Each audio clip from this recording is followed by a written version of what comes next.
네, 여러분 안녕하세요. 하이닥이 간다 유다현입니다. 오늘은 골다공증에 대해서 알아보도록 할 텐데요. 김포공항 우리들병원 문강석 원장님과 함께합니다. 원장님 안녕하세요. 네, 안녕하세요. 네, 먼저 골다공증이라는 게 어떻게 발생하는 건가요?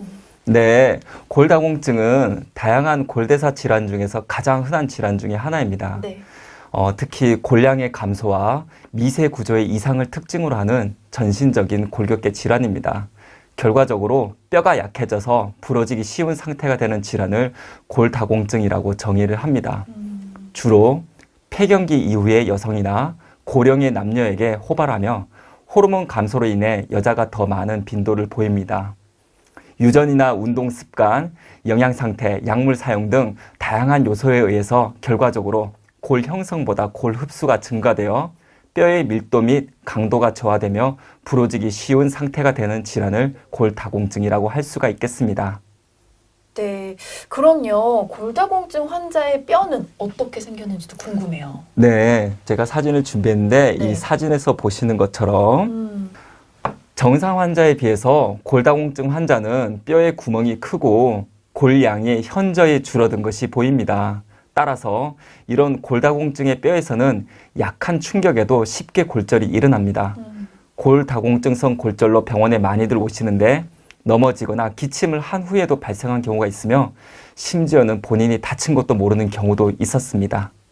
네, 그럼 만약에요, 골다공증을 방치하게 되면 어떤 문제가 생기게 되나요? 네, 골다공증 자체만으로는 환자는 증상을 크게 인지하지 못하는 경우가 대다수입니다. 하지만 흔히들 키가 줄어들었다, 네. 허리가 굽는 것 같다 정도로만 인지하고 있는 경우가 있는데 골다공증 검사를 해보면 상당히 진행되어 있는 경우가 많습니다. 골다공증이 무서운 것은 골절이 발생했을 경우입니다. 대부분 손목, 척추골절, 고관절 골절이 발생하는데 척추골절이 발생하여서 심각한 하지마비가 생기기도 하며 수술 후에도 회복이 안 되는 경우도 많습니다. 특히 고관절 골절은 더욱 심각한데 1년 내에 사망률이 20%에 달한다고 보고될 정도로 매우 심각한 질환입니다. 네, 그럼 마지막으로요, 골다공증인지 확인을 하고 싶은데 어떤 검사들을 해야 하는지도 궁금합니다. 일반적으로 엑스레이나 골밀도 검사를 통해서 주로 진단을 내립니다. 골밀도 검사를 해야 하는 적응증을 먼저 말씀을 드리겠습니다. 네.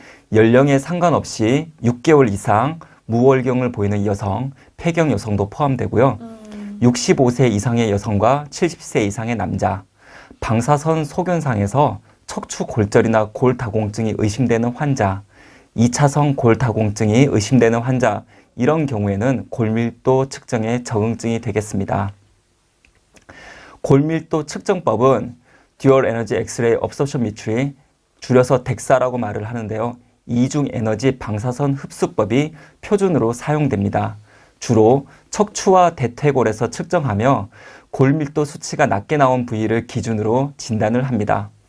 젊고 건강한 성인의 최대 골밀도와의 차이를 표준 편차와 고려하여 얻어낸 T점수를 기준으로 정의를 합니다. 정상은 골밀도 T스코어가 마이너스 1보다 큰 경우고 골 감소증은 마이너스 2.5와 마이너스 1 사이, 골다공증은 마이너스 2.5보다 작은 경우입니다. 그리고 한 부위 이상 골절까지 포함된 경우를 심한 골다공증이라고 할 수가 있겠습니다. 네. 1년에 한 번씩 골밀도 측정이 건강보험에 적용이 되며 비용적으로도 환자 부담이 아주 높지는 않습니다. 그러나 본인이 골다공증일 수 있다는 것을 간과하고 검사 순응도가 떨어지는 환자들이 많은데 꼭 주기적으로 검사를 받으실 것을 권유를 드리고 치료도 적극적으로 하시길 바랍니다. 네, 잘 알겠습니다. 오늘은 골다공증에 대해서 알아봤습니다. 감사합니다. 네.